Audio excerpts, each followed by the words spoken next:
I'm here in front of my Mazda CX7 MZR-CD 2.2 litre diesel. It's got the DPF warning light on the dash.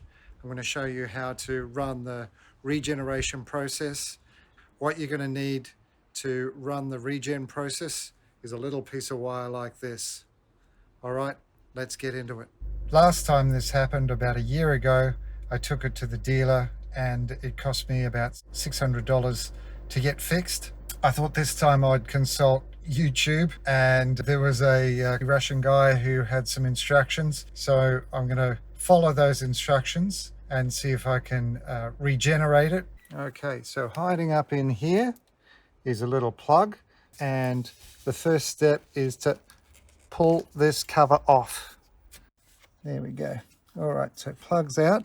There's a couple of terminals in that plug.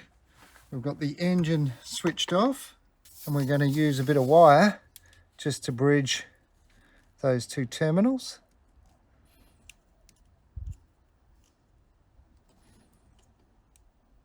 The next step is to start the car and then to press the accelerator twice, right to the floor.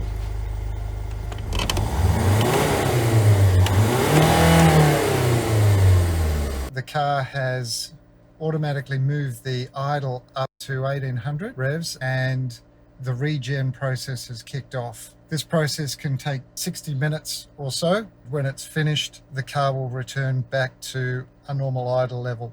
It's really important that you do this outside so that you don't gash yourself. The regen process has finished. It's been about 35 minutes. The car has brought itself back down to a normal idle. You need to run it for another 3 minutes to let the car return back to its normal operating temperature before you switch it off.